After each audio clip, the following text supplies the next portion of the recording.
मैंने पूरी ताकत दिल्ली में लगाई कि एक विकल्प होना चाहिए, एक विकल्प होना चाहिए। मुझे पता था केजरीवाल नहीं आ रहे हैं, मगर बोलूं किसको, सुने कौन? ना समाज सुन रहा, ना समाज का नेता सुन रहा।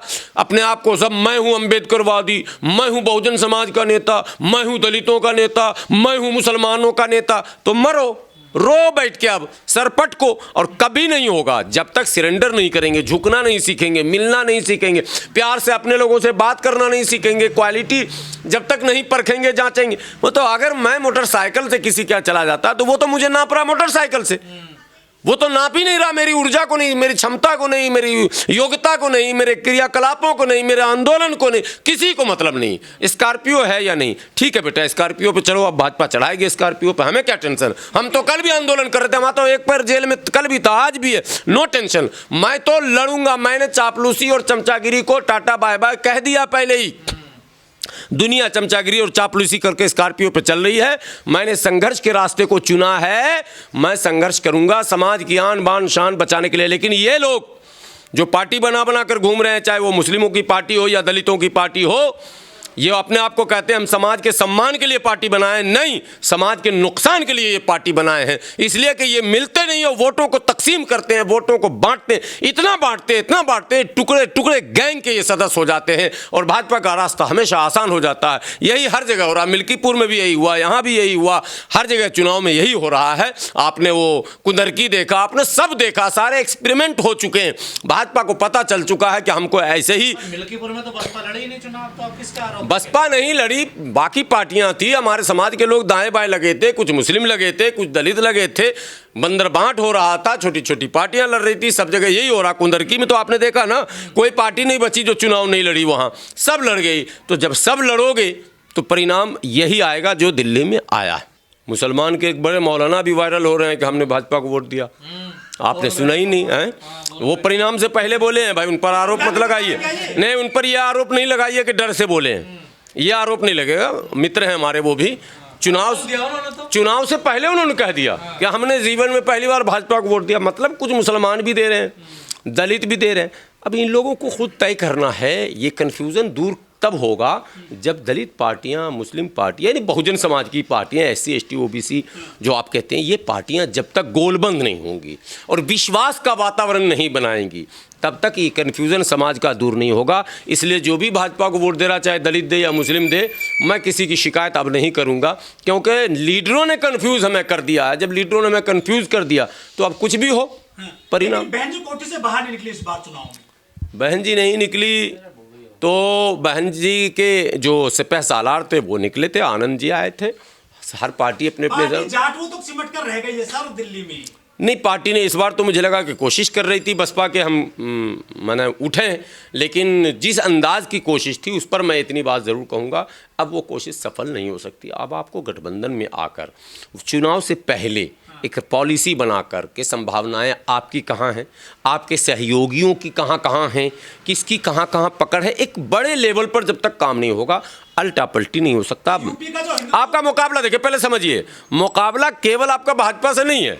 जैसे बहुजन समाज की बात आती है तो मुकाबला आपका आम आदमी से भी है, मुकाबला आपका कांग्रेस से भी है, मुकाबला आपका भाजपा से भी है, और आपका मुकाबला इतने बड़े बड़े सुरमाओं से है और आप अकेले गन खड़े हो जाते हैं कि मैं ही सबसे निमट लूंगा, तो आप नहीं निमटेंगे, आपको निमटा दिया जाएगा। जो हिंदुत्व की लहर है क्या दिल्ली पहुंच गई है? वो नहीं, अब पहुंचेगी, अब उसमें इजाफा होगा। वो तादाद यहाँ पहले भी थी, मुट्ठी भर लोग, बुलडोजर भी चल सकता है, और वो सब कुछ चूँकि कंपटीशन है। अभी कंपटीशन ये है कि योगी जी उधर, विश्वशर्मा जी उधर, मध्य प्रदेश के वो यादव जी इधर, अब ये आ गए हैं, नेगी पहले ही थे, परवेश वर्मा पहले ही थे, यहाँ तो कई लीडर, कपिल मिश्रा पहले ही थे। अब इन लोगों का संगम होगा, सब जीत कर आए हैं, तो देखिए क्या होता है। बहरहाल हम लोग तो सीना कट्टर ईमानदार, क्या फिर से जेल जाएंगे केजरीवाल? नहीं, केजरीवाल जेल चले जाएं या जहन्नुम में चले जाएं, हम क्या कर सकते हैं। अगर संघर्ष करते हुए जेल जाएंगे तब तो हम उनके साथ खड़े हो जाएंगे किसी मुद्दे पर, सामाजिक मुद्दे पर। तो कहा था जेल भेजना चाहते हो या मुझे मुख्यमंत्री बनाना चाहते हो, जनता ने तो जेल भेज दे। नहीं, तो मैं ये कह रहा हूँ कि अगर सामाजिक मुद्दों पर सौहार्द के लिए, प्यार के लिए, अधिकार के लिए, सम्मान के लिए संघर्ष करता हुआ कोई जेल जाएगा, हम उसके साथ खड़े हो जाएंगे, वो किसी भी जाति धर्म का हो। लेकिन अगर कोई अपने दल के लिए, अपने दल की बात करता हुआ कि हमको फलां को जेल क्यों भेजा, याद है ना आपको, ये सब कांड यहाँ हो चुका, ईडी क्यों भेजा, तो मैं उसमें कहूँगा कि ईडी भेजा नहीं, ईडी घिसेट के इनको ले जाओ जल्दी। ऐसे लोगों को जल्दी तिहाड़ के किसी बंद कमरे में बंद करो, उसका स्विच ऑफ कर दो, लाइट उट सब बंद कर दो, ताला मार दो बाहर से इनको। ये लोग नहीं चाहिए जो केवल अपनी सोचते हैं, केवल अपनी बिरादरी और अपने लोगों की और उनको मुनाफा पहुंचाने की सोचते हैं, समाज की नहीं। सो अगर समाज के लिए कोई लड़ेगा, समाज की बात कोई करेगा, उनके अधिकारों की बात करेगा, मजलूमों की बात करेगा, मजबूरों की बात करेगा, मजदूरों की बात करेगा, उनके न्याय उनके सम्मान की बात करेगा, उनके अधिकार की बात करेगा, उस पर अगर अत्याचार होगा तो गुलाम सरवर अपनी पूरी टीम के साथ उसके पीछे खड़ा मिलेगा चट्टानी ताकत से। मुसलमान डरे हुए हैं क्या सर दिल्ली के, क्या लगता है? क्यों डरेगा, किससे डरेगा मुसलमान, क्यों डरेगा? बुलडोजर आ गए सर। नहीं, कोई बुलडोजर से हम न डरे थे न डरेंगे, और डरना किसी को नहीं चाहिए। भारत में भारतीय संविधान है, संविधान का राज है, और संविधान का राज रहेगा जब तक हम लोगों के जिस्म में सांस है, तब तक संविधान अपने पास है। सांस खत्म हो जाएगा तो फिर खुदा हाफिज है, और संविधान अगर है तो फिर डर किसका? हमारे पास कुरान भी है, हमारे पास संविधान भी है, हमारे पास ईमान भी है, हमारे पास सेकुलरिज्म भी है, हमारे पास सब कुछ है, और हम ही डरें? क्यों डरें भाई? जो मनुस्मृति लाना चाहते हो वो डरें, जिनके पास कुछ नहीं है वो हर बात में मनुस्मृति की बात करते हैं, वो डरें। हमारे पास तो सब कुछ है, इसलिए हम नहीं डरने वाले हैं, और किसी भी मुसलमानों को डरना नहीं चाहिए। मुसलमानों को सामाजिक लड़ाई संवैधानिक दायरे में रहकर लड़ना सीखना चाहिए, और मुसलमानों को हिंदू मुस्लिम की राजनीति से, धर्म की राजनीति से ऊपर उठकर बात करनी चाहिए। इसीलिए MIM को के मंच पर या MIM के में हम कभी शामिल नहीं हो पाए। हमें ये लगता आज भी कहीं ना कहीं कि नाम से भी, काम से भी और भाषण से भी जो सांप्रदायिक एजेंडा है उसको बल मिलता है। इसलिए हमने पीस पार्टी को क्यों चुन लिया था, हमने इंसाफ पार्टी को क्यों चुन लिया था, हमने इस तरह के गठबंधन को क्यों बनाने की कोशिश की थी? इसलिए कि पीस पार्टी कहती है एकता का राज चलेगा, हिंदू मुस्लिम साथ चलेगा। सबको साथ लेकर चलने की जो बात करे उस व्यवस्था को मजबूत कीजिए, जो सबके अधिकार की बात करे उस व्यवस्था को मजबूत कीजिए, जो सबको सम्मान देने की बात करे उस व्यवस्था को मजबूत कीजिए। लड़ाई हमारी किसी से व्यक्तिगत नहीं है, हमारी लड़ाई है संवैधानिक व्यवस्था को बचाना, संवैधानिक व्यवस्था को बनाना और संवैधानिक अधिकारों की प्राप्ति के लिए संघर्ष करना, बस इतनी सी लड़ाई। सबसे पहले दिल्ली के उन सभी कच्चे कर्मचारियों को, सफाई कर्मियों को, DTC के लोगों को, मार्शल के लोगों को और उन तमाम आंदोलनकारियों को, ठेकेदारी हटाओ राष्ट्रीय संयुक्त मोर्चा के बैनर तले जिन लोगों ने भी आंदोलन किया था उनको पहले बधाई, हराने के लिए उनको बधाई, और ठेकेदारी हटाओ राष्ट्रीय संयुक्त मोर्चा के राष्ट्रीय अध्यक्ष आदरणीय इंजीनियर DC कपिल साहब को बधाई कि उनके कुशल नेतृत्व में जो दिल्ली में 3 सालों से लगातार आंदोलन चल रहे थे, जिसके साक्षी हैं आप लोग, हमको इस बात से खुशी है कि जिस तरह से 3-4 वर्षों तक हम सड़क पर रहे, मगर दिल्ली के उस समय के मुख्यमंत्री, अब के पूर्व मुख्यमंत्री अरविंद केजरीवाल और पूर्व मुख्यमंत्री आतिशी सिंह ने हम लोगों को कभी भी टेबल पर नहीं बुलाया। जिस तरह से सड़क पर हम लोगों को छोड़ दिया, उसी तरह से दिल्ली की जनता ने भी उन्हें सड़क पर लाकर खड़ा कर दिया। अब हम लोग तमाशा देखेंगे कि 5 साल तक सड़क पर वो क्या करते हैं। हम लोग तो आंदोलन कर रहे थे, वो क्या करते हैं इसकी प्रतीक्षा है। कारण नंबर 1, जो बातें अरविंद केजरीवाल जी ने आम आदमी पार्टी के मैनिफेस्टो में कही थी 2015-20 के चुनाव में, हमने कोई भी अलग से कोई मांग सरकार से नहीं की थी। उन्होंने कहा था कि जितने भी कच्चे कर्मचारी हैं उनको हम पक्का करेंगे। उन्होंने ट्रांसपेरेंसी की बात की थी, उन्होंने बात की थी कि स्वास्थ्य सेवा को बेहतर बनाएंगे, शिक्षा का जो है एक स्तर इतना ऊंचा करेंगे कि विदेश भी उस पर रश्क करेगा, देखेगा। लेकिन ये सारी बातें सिर्फ उनके मैनिफेस्टो तक रहीं। स्कूल में इमारतें तो बनी, लेकिन स्कूल में टीचर नहीं आए, और अगर आए भी तो वो ठेके के हिसाब से आए, कॉन्ट्रैक्ट गेस्ट टीचर जो कॉन्ट्रैक्ट के ऊपर थे। स्कूल के रख रखाव के लिए, जो बागवानी के लिए, गेट पर खड़े होने के लिए जो कर्मचारी होते हैं, यानी सफाई कर्मचारी और गेटमैन वो सब ठेकेदार के हवाले थे, टीचर भी ठेकेदार के हवाले थे। अब आप कहेंगे ठेकेदारी, कुछ लोग हैं भारत में, चिंटू पिंटू मुन्नू चुन्नू, वो कहते हैं कि नहीं, कॉन्ट्रैक्ट पर काम सही होता है, सरकार काम सही नहीं कराती, यानी वो प्राइवेटाइजेशन के सपोर्ट में रहते हैं, निजीकरण को समर्थन करते हैं और कहते हैं कि निजी कंपनियां अच्छा काम करती हैं। उसका उदाहरण भी देते हैं वो बिजली विभाग में जब कंपनियां सरकार के अधीन थी तो बिजली में कटौती होती थी इत्यादि इत्यादि, और जब कंपनी ने इसको अपने हाथ में ले लिया तो देखिए सप्लाई कितनी अच्छी है।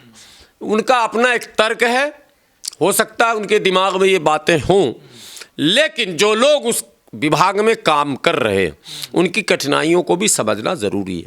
क्या सरकार अपने अधीन रखकर बैंक को, स्कूल को, एजुकेशन को, रेलवे को, बिजली को, सड़क को बेहतर नहीं चला सकती? तो फिर सरकार क्या करेगी?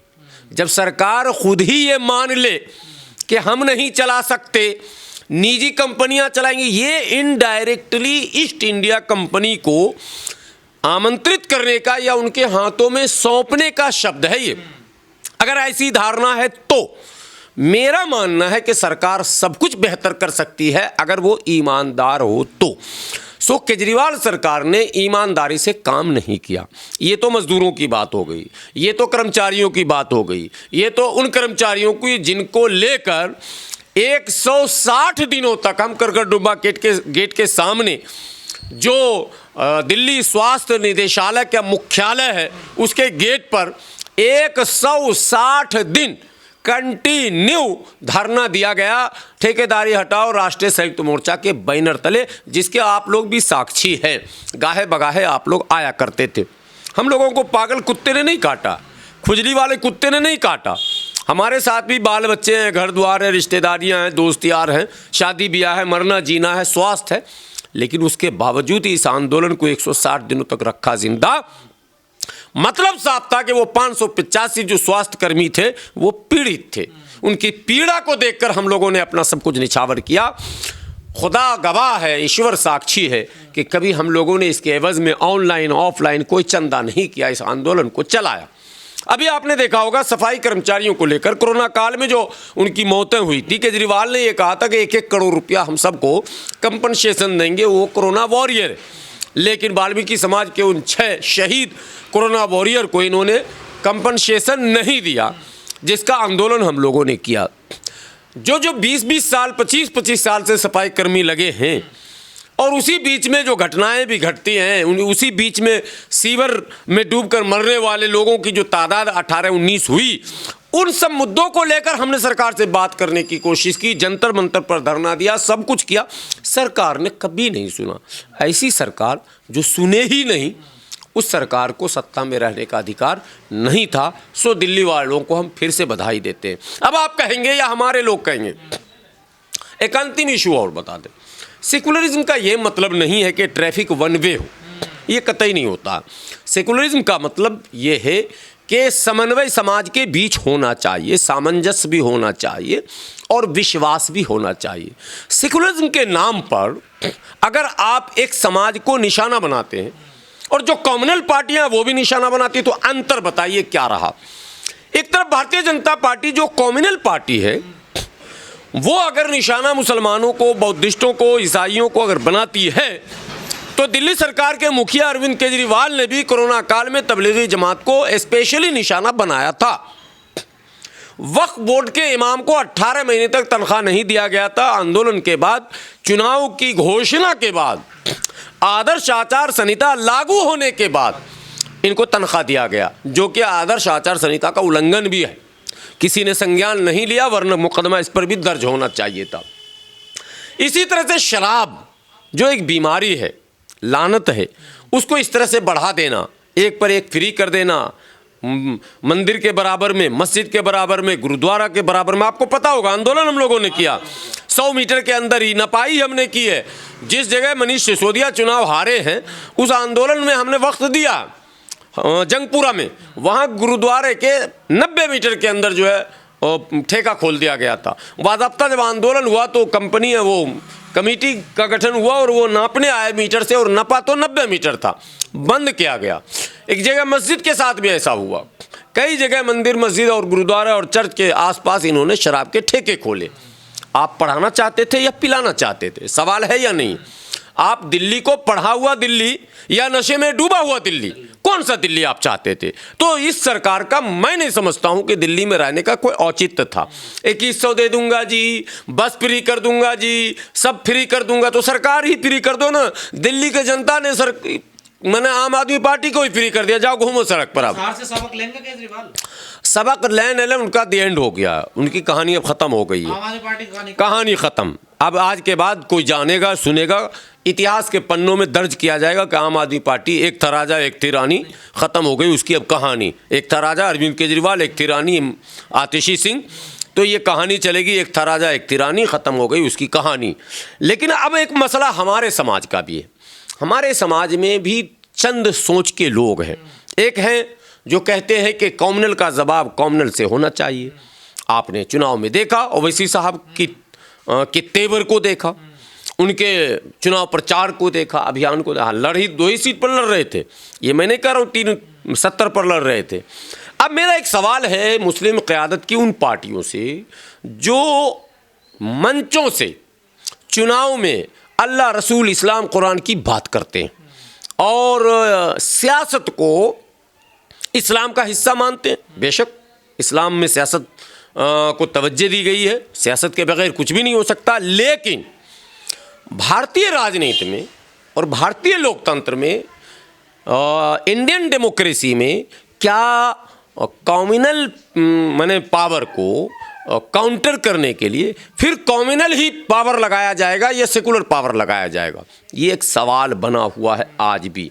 धन्यवाद देता हूं दिल्ली के मुस्लिम मतदाताओं को जिन्होंने किसी की कुछ नहीं सुनी, अपने मन से अपना वोट किया और शानदार वोट किया। उन्होंने दोनों कॉमनल फोर्स के खिलाफ वोट किया। क्या दलित मुसलमानों ने केजरीवाल को वोट नहीं दिया? नहीं, मुसलमानों ने, वही तो मैं कह रहा हूँ, मुसलमानों ने जहाँ संभव हुआ वहाँ वोट किया कॉमनल फोर्स को हराने के लिए। ये अलग बात है कि कहीं जीते कहीं हारे, जहाँ चूके नहीं दिया।